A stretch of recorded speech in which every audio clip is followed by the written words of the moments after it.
अरे कहते हैं गोपियों ने अपनी दृष्टि नीचे क्यों कर ली, तो कहे कि जो विश्वासघात करे उसका मुख देखना नहीं चाहिए।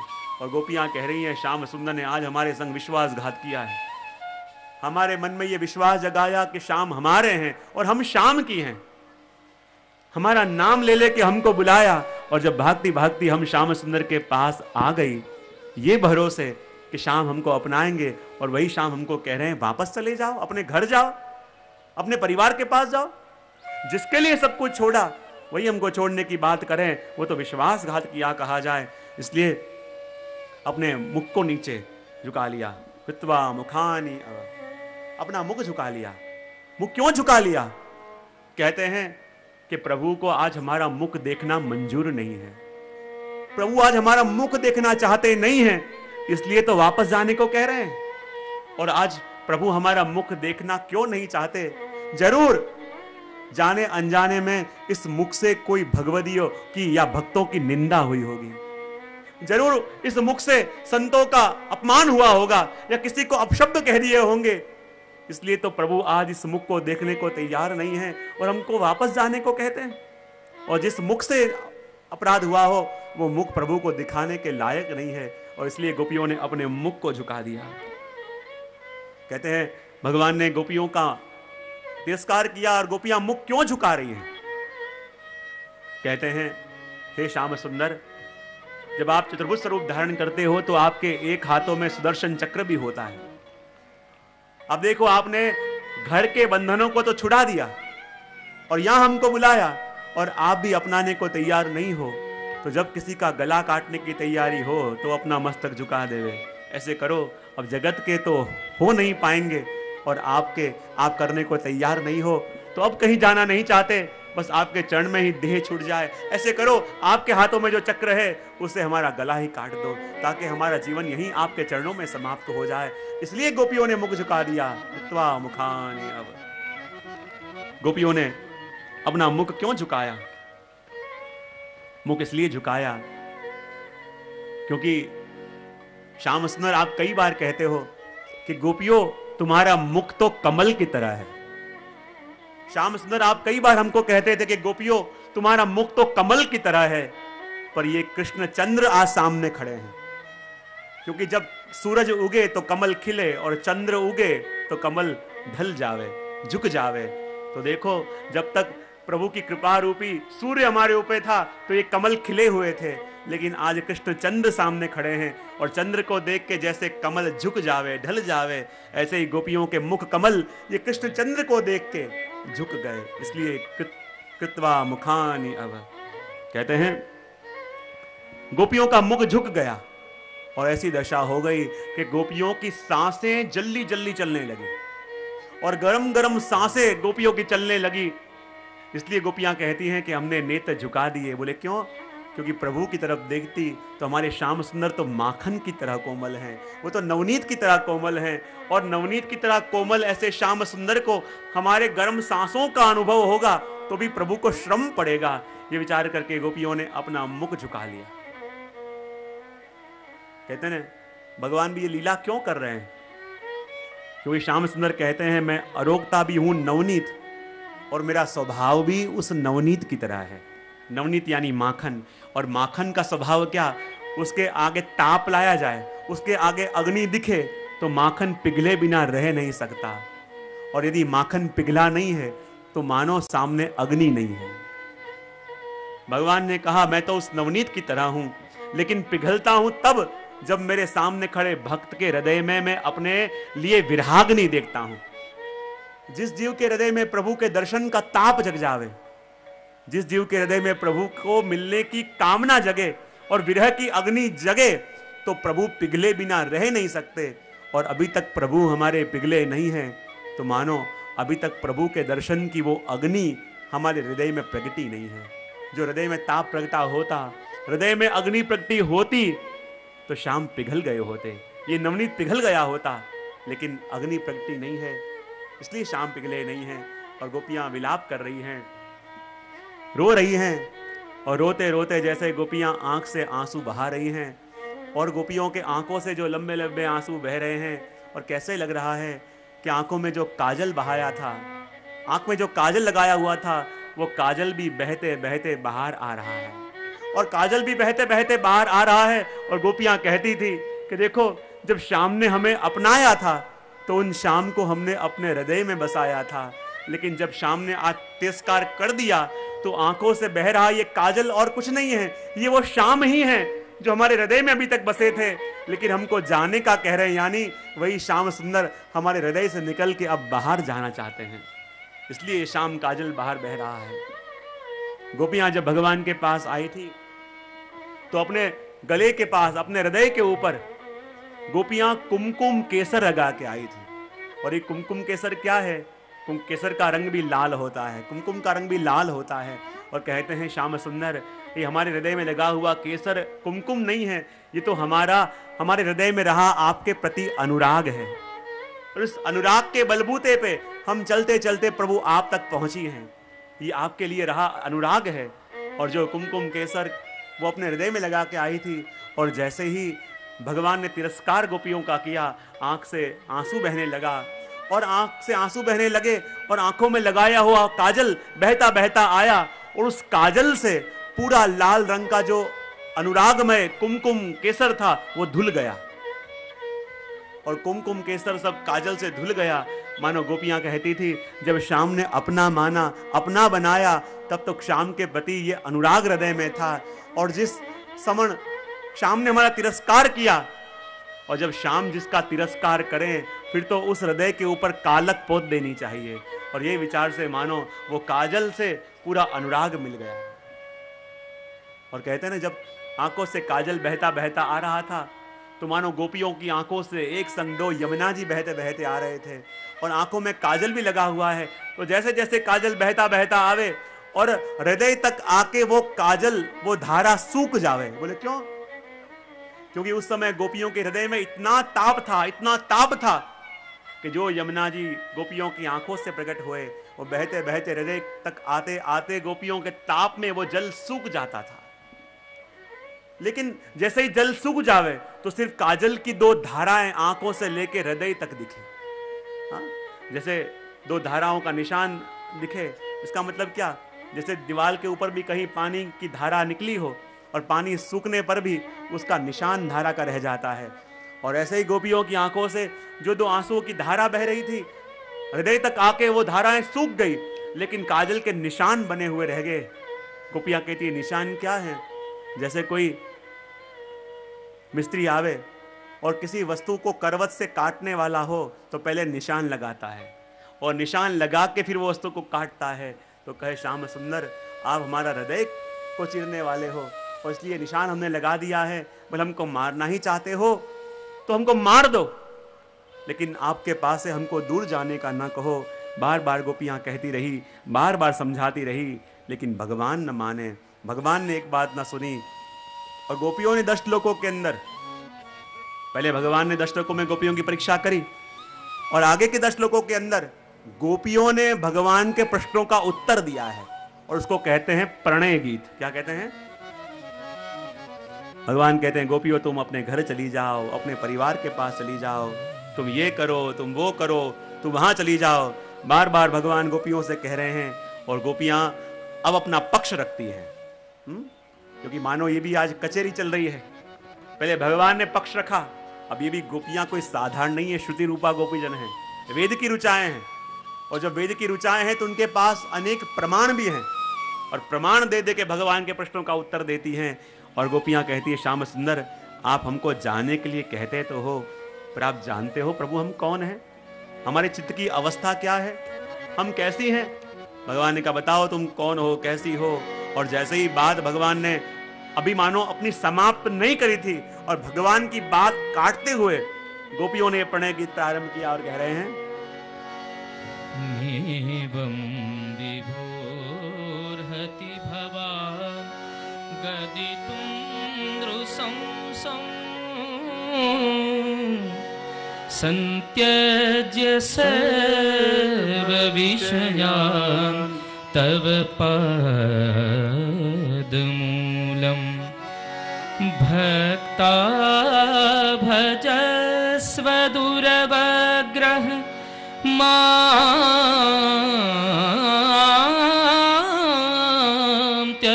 युष्मान् देवो यथादिपुरुषो भजते मुमुक्षुम्। जैसे गोपियों ने प्रणय गीत प्रारंभ किया,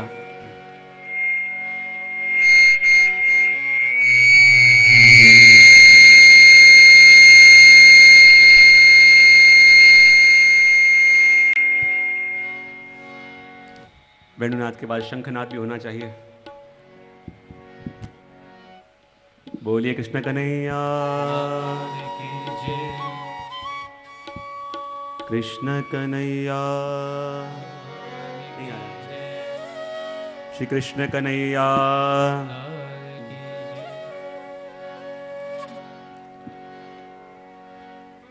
कृष्ण कन्हैया। और जैसे ही भगवान ने गोपियों को वापस व्रज में जाने का उपदेश दिया, बार बार भगवान कहने लगे, अरे गोपियों तुम घर में जाओ, ब्रज में जाओ, परिवार की सेवा करो, घर की सेवा करो, पति की सेवा करो, यही तुम्हारा परम धर्म है। और जब बार बार भगवान ने गोपियों को घर का उपदेश दिया, परिवार का उपदेश दिया, तब गोपियां कहने लगी एवं। एवं यानी देखो, संस्कृत के अंदर अपन कोई भी शास्त्र इत्यादि पढ़ें,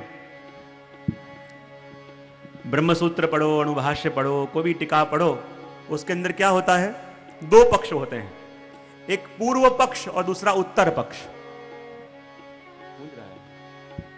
नहीं आ रहा है। श्याम सुंदर श्री कृष्ण कन्हैया।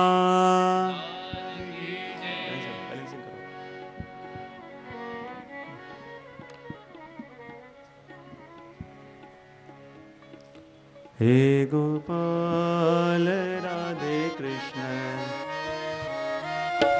हे गोपाल राधे कृष्ण, गोविंद गोविंद। पट रहा है। हे गोपाल राधे कृष्ण, गोविंद गोविंद।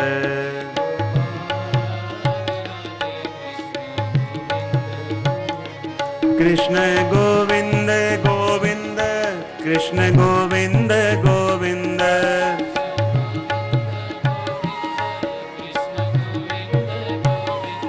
कृष्ण गोविंद गोविंद, कृष्ण गोविंद गोविंद।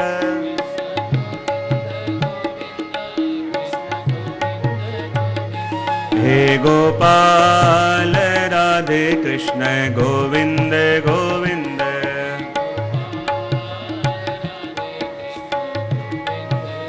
बोलिए कृष्ण कन्हैया।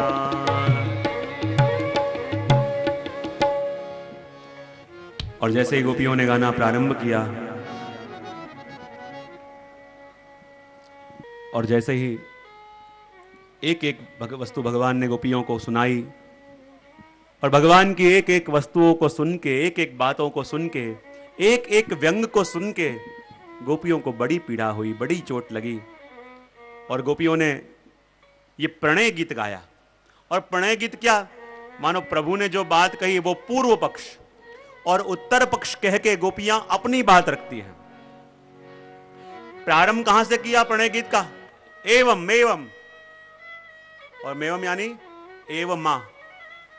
एवं मां कह के गोपियां कहना चाहती है प्रभु ऐसी बात नहीं है, ऐसा नहीं है। और गोपियां चालू ही वहां से करती हैं, शुरुआती वहां से करती हैं इस गीत का कि प्रभु ऐसी बात नहीं है। कैसी बात नहीं है? जब भगवान ने कहा गोपियों तुम घर जाओ, अपने परिवार के पास जाओ, परिवार का ध्यान रखो, तुम्हारे पति की सेवा करो, वही तुम्हारा धर्म है, तुम्हें यहां नहीं रहना चाहिए, अभी के अभी घर जाओ। जब इतनी बात कह दी और गोपियों ने प्रारंभ भी वहां से कहा मेवम एवमा, यानी हे प्रभु, हे श्याम सुंदर, ऐसी बात नहीं है। आप हमको कह रहे हो कि अभी अभी वापस चले जाओ, अपने घर जाओ, अपने परिवार के पास जाओ। हे प्रभु आप ध्यान रखो, आप जानो आप कौन हो, आप विभू हो। एवं विभो, और विभू किसको कहते हैं? जो हमारे अंदर क्या चल रहा है इसको भी जानता है, हमारे बाहर क्या चल रहा है उसको भी जानता है।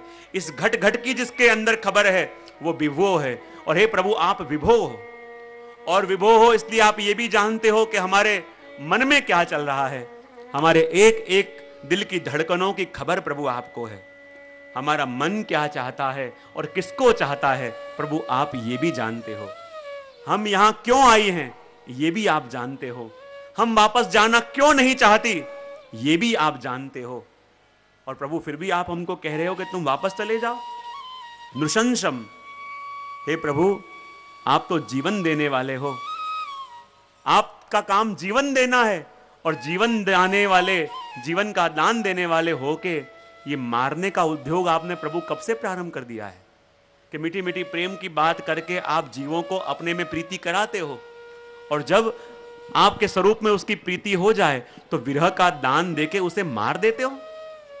हे प्रभु मुझे जवाब दो, आपको ये काम आपसे कैसे हो रहा है, कैसे आप कर रहे हो? आप तो विभू हो, घट घट की खबर रखने वाले हो, और घट घट की खबर रखते हो तो आप ये भी जानते हो कि हमारे मन में आपके प्रति जो भाव हैं वो भाव क्या हैं, वो किस प्रकार के भाव हैं, और हम आपको क्या मान के बसती हैं। लेकिन भगवान कुछ उत्तर न दिए। तब गोपियों को लगा चलो गोपियों, अरे सखियों चलो ऐसे करो अपन वापस चले जावें। प्रभु बिल्कुल ठीक कह रहे हैं। मुझे लगता है कि ये वो श्याम सुंदर नहीं है जिसको हम जानती हैं, ये और कोई वेदांतियों का ब्रह्म यहां आ गया है। ये कोई गोलोक धाम में या वैकुंठ में रहने वाले भगवान आ गए हैं। ये हमारे ब्रज में रहने वाले प्रभु नहीं हैं। जो हमारे ब्रज में रहने वाले प्रभु होते तो ऐसी बात नहीं कर सकते। ये तो कोई वेदांतियों के ब्रह्म लगते हैं जो हमको बड़ा बड़ा उपदेश दे रहे हैं, तत्व ज्ञान की चर्चा कर रहे हैं, वापस जाने को कह रहे हैं। हे प्रभु बताओ, आप वही हमारे श्याम सुंदर हो जिनको हम जानती हैं, या और कोई आके खड़े हो गए हो? क्योंकि जैसी कड़वी कड़वी बातें प्रभु आप आज कह रहे हो, हमको लगता नहीं है कि ये वही श्याम है जिसको हम जानती हैं, ये वही श्याम है जिसके संग हमने प्रीत करी है। लेकिन हे श्याम सुंदर, ये प्रीत जानते हो कैसी है? ये जो आसक्ति हमारी आपके अंदर हुई है, उस आसक्ति को छोड़ने का काम आप कहना चाहते हो। लेकिन हे श्याम सुंदर, हमारी आसक्ति आप में हो चुकी है, और इसी का नाम भी है आसक्ति, जो सिर्फ आ सकती है, आके जा नहीं सकती। और हमारी आसक्ति आप में हो गई है, और हो गई है तो वापस मुड़ नहीं सकती। तो हे प्रभु हम आपको छोड़ के कैसे जाएं, क्योंकि हमने तो आपसे प्रीत करी है। और हे प्रभु जिसकी प्रीत, जिसका प्रेम आपके संग हो जावे, जिसका मन आपके संग लग जावे, फिर इसको दुनिया में कुछ भा नहीं सकता। इसलिए तो हमारे भक्त भी कहते हैं कि जाको मन लाग्यो गोपाल सो, काहे और न कछु भावे हो, लेकर मीन दूध में राखो, जल भी न सचु नहीं पावे हो। और वही बात गोपियां अपने मन के द्वारा कह रही हैं, और कह रही हैं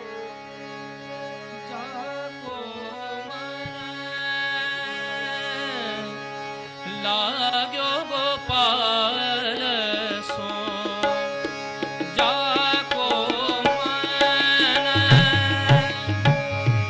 लाग्यो गोपाल सो,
गोपियां कहती हैं हे श्याम सुंदर, हमने आपके संग प्रीत करी है।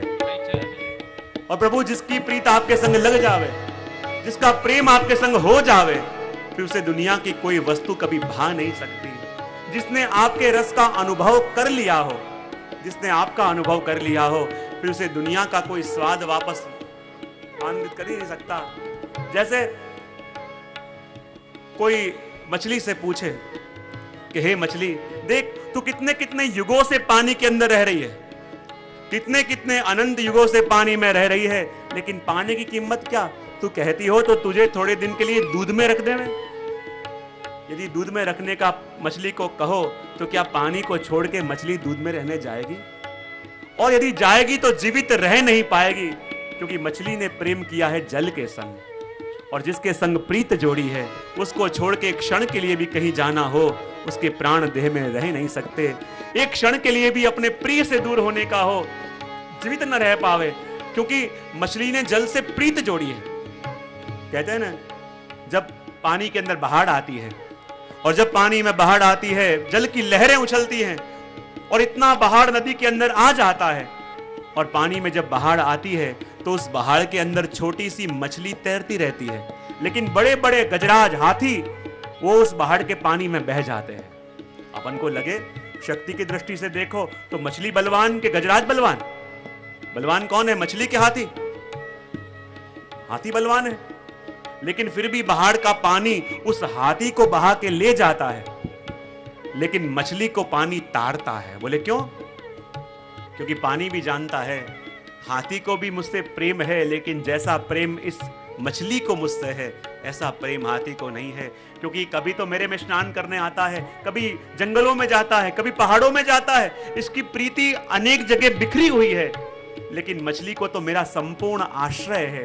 मुझसे एक क्षण के लिए भी अलग कर दो, ये जीवित रह नहीं पाएगी। और जिसने मेरा संपूर्ण आश्रय किया हो तो मेरा धर्म है उसको तारना।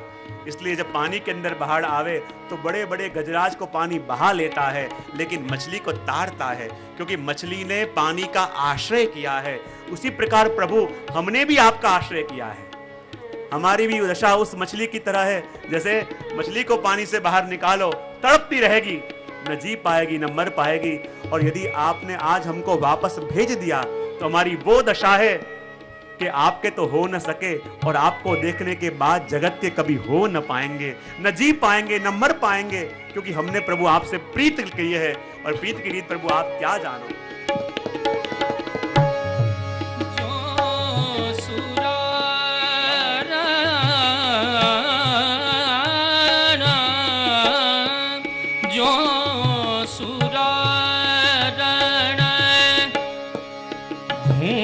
चलत है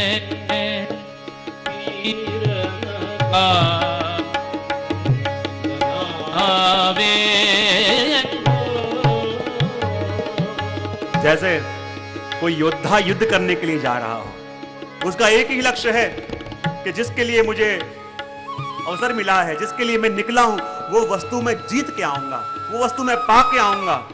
और उस योद्धा के ऊपर अनेक अनेक तीर लगते हैं, पूरे देह में से खून निकल रहा है, खून बह रहा है, पर उस समय उसको कोई पीड़ा नहीं लगती, क्योंकि उसके मन तो उसके लक्ष्य में लगा हुआ है, मुझे वो पाना है। तो हे श्याम सुंदर, आपको पाने के लिए ये गोपी रूपी योद्धाएं घर से निकल गए हैं। अब चाहे कितनी पीड़ा हम पे हो, कितने अत्याचार हम पे हो, लेकिन जैसे योद्धा अपने प्राणों की बलि दे देता है लेकिन जीते बिना वापस नहीं आता, ऐसे एक एक गोपी रूपी एक एक योद्धाएं शाम को पाने के लिए निकल चुके हैं। चाहे कितनी भी पीड़ा हो, कितना भी दुख हमको पड़े, लेकिन आपको पाए बिना हम वापस नहीं जाएंगे, क्योंकि आपसे प्रीत करी है, आपसे प्रेम किया है। इसी तो कह रहे हैं।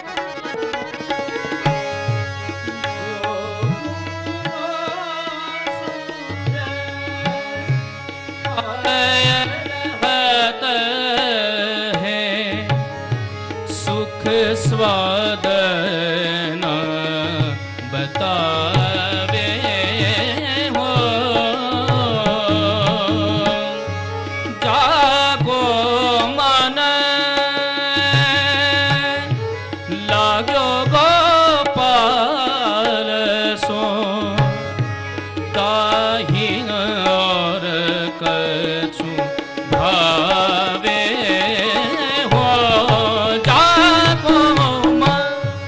हे श्याम सुंदर, श्याम ने कही तुम्हारी प्रीति मेरे संग है, और ये भी कहना चाहती हो कि मेरी प्रीति तुम्हारे संग है। तो कहो तो सही, यदि तुम मुझे प्रेम करती हो तो मेरे प्रेम का अनुभव तुम्हें कैसा है?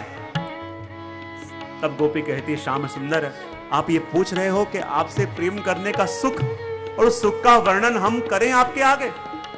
ये तो ऐसी ही बात हो गई, यदि किसी गूंगे को आप गुड़ खिलाओ और गुड़ खिलाने के बाद ये पूछो कि गुड़ कितना मीठा है, जिसके पास वाणी नहीं है, जो बोल नहीं सकता, क्योंकि ये तो श्रुति रूपा गोपी जन है। और वेद क्या कहता है? यतो वाचो निवर्तन्ते अप्राप्य मनसा सह, जिसको वाणी से व्यक्त नहीं किया जाता वो तो ब्रह्म है। और जैसे गूंगे को गुड़ खिला दो और गुड़ खिलाने के बाद ये पूछो गुड़ कितना मीठा है, तो क्या कहेगा? सिर्फ हंस देगा, सिर्फ मुस्कुरा देगा, सिर्फ आंखों में चमक आ जाएगी, लेकिन कुछ कह ना पाएगा, क्योंकि जो प्रेम के सागर में गोता लगा रहा है वो मौन हो जाएगा, लेकिन जो बाहर है वो बोल पाएगा। यदि देखो कोई सागर के अंदर गोता लगा दिया हो तो सागर के अंदर जो जीव है वो बोल पाएगा क्या? बोलना है तो बाहर आना पड़ेगा। और हे श्याम सुंदर, हम तो कृष्ण रस के अंदर डूबी हुई गोपियां हैं, हम तो आपके रस में मत बनी हुई गोपियां हैं, हम प्रभु क्या बोल पावे? हम बोल ही नहीं सकती, आपके प्रेम का वर्णन कर ही नहीं सकती, क्योंकि हमने आपसे प्रेम किया है, लेकिन वो प्रेम का वर्णन, प्रेम का अनुभव जो हम करते हैं वो हमारे पास सामर्थ्य नहीं है कि जिसका बखान हम आपको कर पावें। और कहते हैं, जैसे सरिता मेरे सिंधु में, जैसे सरिता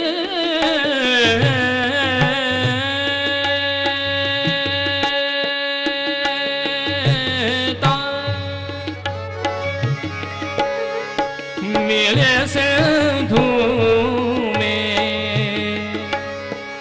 उलट प्रवाह आवे हो,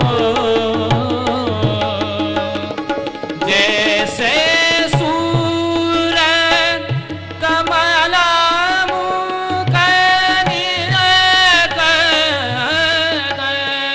जैसे कमल मुख निरखत, चित इत उतन रुलावे हो, जाको मन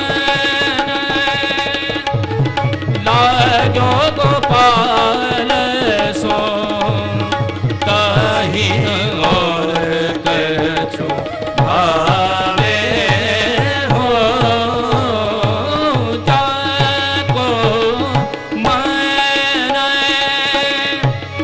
लागो गोपाल सो, जाको मन, जाको मन, जाको मन, जाको मन। भगवान कहते हैं, अरे गोपियों, तुम वापस चली जाओ, अपने घर जाओ, अपने पति के पास जाओ। और गोपियों ने क्या कहा? जो भक्तों ने कहा कि जैसे श्याम सुंदर, आप हमको कह रहे हो कि अपने घर जाओ, अपने परिवार के पास जाओ, अपने पति के पास जाओ, तो मुझे एक वस्तु बताना श्याम सुंदर, जब कोई नदी बहती बहती जावे और नदी बहती बहती जाके सागर में एक बार मिल जावे, तो क्या प्रभु आपने कभी देखा है कि सागर में एक बार नदी मिल जावे तो सागर को मिलने के बाद वो कभी वापस भी लौट के आती है? सागर को मिलने के बाद वो नदी कभी वापस लौटती है क्या प्रभु? जब तक सागर को मिली नहीं है तब तक गंगा है, तब तक सरयू है, तब तक सरस्वती है, वो भी नाम आप कह सकते हो। जब तक सागर को मिली नहीं है तब तक नदियों के अलग अलग नाम हैं, अलग अलग रंग है, अलग अलग स्वाद है, लेकिन सागर में जब वो नदी मिल जाती है अपना रंग भूल देती है, अपना नाम भूल जाती है, अपनी पहचान खो देती है। लेकिन अपनी पहचान खोने में ही वो नदी अपनी पूर्णता मानती है, इसलिए कह दिया जैसे सरिता सिंधु। जैसे सरिता मेरी सिंधु सरिता का पानी भी सागर में मिलता है, तो सरिता का सागर में मिलना उसी को कहते हैं प्रेम। क्योंकि प्रेम का लक्षण क्या? प्रतिक्षण वर्धमान इति प्रेम। उसी को प्रेम कहते हैं कि जो प्रतिक्षण बढ़ता रहे। अब देखो, सागर में मिलने के बाद नदी का जल क्या एक बार मिल गया तो उसकी गति थम जाती है कि लगातार मिलती रहती है, प्रतिक्षण मिलती रहती है, प्रतिक्षण सागर को अपने में समाती रहती है। और जो प्रेम प्रतिक्षण बढ़ता रहे वो प्रेम, प्रतिक्षण प्रभु के पास जीव बढ़ता रहे वो प्रेम। और जैसे सरिता सागर में मिली तो मिलने के बाद रुक नहीं जाती, उसका जल निरंतर सागर में मिलता रहता है। और सागर में एक बार मिल जावे, चाहे उसे लगता है कि अभी तो लोग मेरे जल को पान कर रहे हैं, लेकिन सागर में मिलने के बाद मेरा कोई पान नहीं करेगा।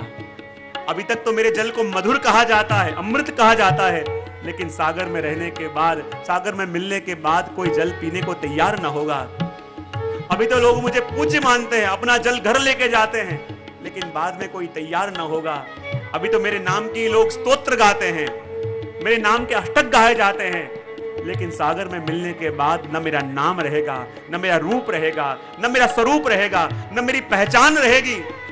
लेकिन फिर भी नदी कहती है, चाहे नाम न रहे, चाहे रूप न रहे, चाहे पहचान न रहे, चाहे परिचय न हो, लेकिन फिर भी सरिता का मूल लक्ष्य है सागर में अपने आप को खो देना। ऐसे ही हम अलग अलग गोपियां, ये अलग अलग नदियां हैं जो उस रस सागर में अपने आप को खो देने आई हैं, अपने आप को खो देने आई हैं, अपनी पहचान को भुला देने के लिए आई हैं, अपने नाम को भुला देने के लिए आई हैं, बस कृष्णमय होने के लिए आई हैं। इसलिए तो जैसे सरिता मिली सिंधु में उलट प्रवाह आवे हो, जैसे सूर्य कमल मुख निरखत चितईत उतन बुलावे हो, जागो मन लाग्यो गोपाल सो ताहिन और कछु भावे हो, ताहिन और कछु भावे हो, ताहिन और कछु भावे हो। हे श्याम सुंदर, जिसने आपको पा लिया है, जो आपके पास पहुंच गया है, जिसने आपका सानिध्य अनुभव कर लिया है, और यदि आप उसको कहो कि वापस चला जा, वापस अपने घर जा, वापस अपने परिवार के पास जा, तो प्रभु कैसे संभव हो सकता है? मुझे लगता है कैसा कह के आगे के युग में जो बात आप कहने वाले हो उसी का आप खंडन पहले कर रहे हो। लोग बात पहले कहते हैं फिर उसका खंडन होता है, पहले आप खंडन कर रहे हो और फिर बात कहने वाले हो। भगवान की कौन सी बात? आगे जब कुरुक्षेत्र में यह युद्ध होगा और उस समय आप ही कहोगे, यद गत्वा न निवर्तन्ते तद धामम परमम मम। मेरा धाम वो ऐसा धाम है कि जहां एक बार जीव आ जाए वहां से आके कभी भी वापस लौटता नहीं।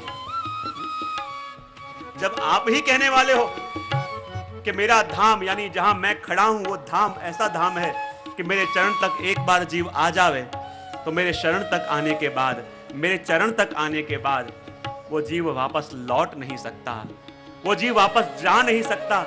और भगवान हम आपके चरण पे आ गए, आपके पास आ गए, आपके सानिध्य में आ गए, और फिर भी प्रभु आप हमको जाने की कह रहे हो, आप हमको भेज रहे हो।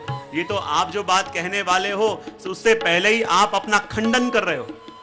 और प्रभु हम कहां जावें? और भगवान को क्या कहा? भवान। क्या कहा? भवान शब्द का उपयोग भगवान के लिए कहा, क्योंकि भवान क्या होता है? भगवान का एक मतलब होता है चंद्रमा, और भवान शब्द है ना बड़ा मानवाचक है। और गोपियों को लगा कि जब हम भगवान के पास आई तो भगवान ने स्वागतम स्वागतम के बड़ा मान दिया था, और जब अपनों को इतना मान देवे तो कैसा चोट लगता है, जरा भगवान को भी अनुभव कराने दो। और जैसे गोपियों ने कहा भगवान ने कहा स्वागतम वो महाभागा, और जहां महाभागा कहा और गोपियों कहती हैं भगवान को, हे भगवान आप तो भगवान हो, मैवम विभो अति भगवान, तो वो आप तो भगवान हो, चंद्रमा की तरह चमकने वाले हो, चंद्रमा की तरह शीतलता देने वाले हो, चंद्रमा की तरह परम शीतलता का अनुभव कराने वाले हो। और मानो भगवान को भी अपनी दी हुई पीड़ा का थोड़ा सा अनुभव गोपियां कराना चाहती हैं, इसलिए भगवान के कहे हुए शब्द देखो, ये जो प्रणय गीत है ना वो भी भगवान के कहे हुए श्लोकों का उत्तर पक्ष है। भगवान ने एक एक बात जो गोपियों को कही वो गोपियां भूली नहीं है। गोपियां बात सुन सुन के सूत समेत भगवान को वापस लौटा रही है। बोले आपने कहा महाभागा, तो हम कहते हैं भगवान, आप भगवान हो, कृपा करने वाले हो, और कृपा करने वाले हो के शीतलता देने वाले हो के तप क्यों रहे हो? मीठी वाणी बोलने वाले हो, क्योंकि चंद्रमा जैसे चमके तो उसकी कितनी शीतल शीतल किरणें आवे, ऐसे प्रभु आप मीठी भाषा बोलने वाले हो, और अपना धर्म क्यों भूल रहे हो? हमको तो अपने धर्म का उपदेश आपने बहुत करवा दिया, हमको तो अपने धर्म का उपदेश प्रभु आपने बहुत दिलाया, लेकिन आप भगवान हो, शीतलता देने वाले हो, परम शीतलता का अनुभव कराने वाले हो, पर भी ये कड़वी कड़वी विष की तरह बात आप क्यों कर रहे हो कि जो हमको मारने वाली हैं, जिस बातों को सुन के हमारे प्राण जाने को तैयार हो जाते हैं। और प्रभु हम जानते हो आप हम कैसे हैं। प्रभु ने कहा कैसी हो, तो कहते हैं संत्यज्य सर्व विषयान तव पादमूलम, संत्यज्य सर्व विषयान तव पादमूलम। और देखो प्रभु, ये आपके चरण कमल जो हैं, ये आपके चरण के जो मूल हैं, उनके लिए प्रभु हम अपना सब कुछ छोड़ के आपके लिए आई हैं। देखो कई बार आपके लिए पास लोग आते हैं, इसलिए आते हैं क्योंकि इस चरणों का आश्रय करेंगे तो सब कुछ मिलेगा। आपके चरणों का आश्रय लोग इसलिए करने आते हैं कि इन चरणों में आके सब कुछ मिलेगा, लेकिन हम सब कुछ मिला हुआ छोड़ के प्रभु आपके इन चरणों के मूल का आश्रय करने के लिए आई हैं। क्योंकि प्रभु इन चरणों के आधार पे ही, इन चरणों के बल के आधार पे ही हमने अपना सब कुछ छोड़ा, अपने घर की आसक्ति को छोड़ा, हमारे घर के परिवार के संबंधों को छोड़ा, और देखो कृष्ण के अंदर आसक्ति करी और सब कुछ छोड़ा।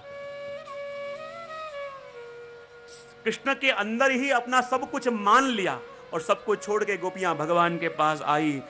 संत्यज्य सर्व विषयान तव पादमूलम। देखो ये पहला श्लोक गाया ना गोपियों ने प्रणय गीत का, तब भगवान के लिए थोड़ा गुस्सा है, तो आपके चरण कमल में आई ऐसा नहीं कहा तव पादमूलम, आपके चरणों के तलवों के लिए हमने सब कुछ छोड़ा, क्योंकि थोड़ा गुस्सा है। तो चरण कमल नहीं कहा, क्योंकि कमल तो बहुत कोमल होता है, कमल तो बहुत कोमलता दिखाने वाला होता है, पर प्रभु आप तो अभी परम कठोर बने हुए हो, और जो कठोर हो जैसी लीला कर रहे हो ऐसी उपमा देनी पड़े, और जब कठोर बने हुए हो तो फिर आपको कमल की उपमा कैसे दे दे, क्योंकि कमल तो कोमल होता है।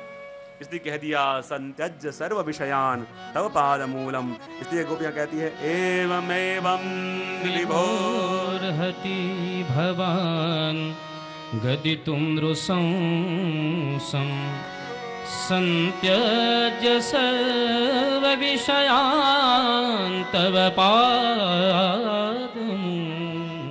इस एक की आशा के अंदर हमने सब कुछ छोड़ा है, बस एक आपको पाने के लिए हमने अपना सब कुछ त्याग दिया है। वो नहीं आता कि राजा जिसकी 3 रानियां थी कहीं युद्ध करने गया, जा राज्य जीत लिया, सब कुछ पा लिया, विचार आया वापस महल में जा रहा हूं तो अपनी 3 रानियों के लिए कुछ ना कुछ लेके जाऊं। तीनों के पास संदेशा भिजवाया कि जिसको जो भी मेरे पास चाहिए मुझे लिख के भिजवा दो, जो चाहिए मैं दे दूंगा। बड़ी रानी ने कहा मुझे गहने चाहिए। छोटी रानी ने लिख के दिया कि मुझे नए नए वस्त्र चाहिए, ये चाहिए वो चाहिए। और जब तीसरी रानी के पास वो आदमी गया, उसने कुछ ना कहा, एक कागज लिया, उसमें सिर्फ एक लिखा और लिख के और राजा के पास भेज दिया। और जब राजा के पास वो दूत गया, तीनों के पत्र देखे। बड़ी रानी का पत्र निकला, उसमें लिखा था मुझे महंगे महंगे हीरे पन्ने माणिक के गहने चाहिए। राजा कहा ठीक है, उसके पास गहने भेज दो। दूसरी रानी ने लिखा था मुझे सुंदर सुंदर रेशम के जरी के वस्त्र चाहिए। राजा प्रसन्न हुआ, हाँ उसको वस्त्र पसंद है, ये वस्त्र उनके वहां भेज दो। लेकिन तीसरी रानी का पत्र देखा जिसमें एक लिखा हुआ था, समझ में नहीं आया ये बात क्या है। वो तो मूर्ख लग रही है, और कुछ लिखता है तो पता चलता, एक क्या है। तब मंत्री ने कहा कि सबसे चतुर तो ये है, उसने गहने मांगे, उसने वस्त्र मांगे, लेकिन ये कह रही है मुझे और कुछ नहीं चाहिए, मुझे एक मेरे पति चाहिए। तो उसके पास गहने भेजे, उसके पास वस्त्र भेजे, लेकिन छोटी रानी के पास राजा स्वयं गए, और जिसके राजा हो गए ये सारा राज्य भी उसका हो गया। उस प्रकार गोपियां कह रही हैं कि प्रभु हमको आपके पास कुछ नहीं चाहिए, हम तो आपको पाने के लिए आई हैं। इसलिए मेवं निभो गदितुम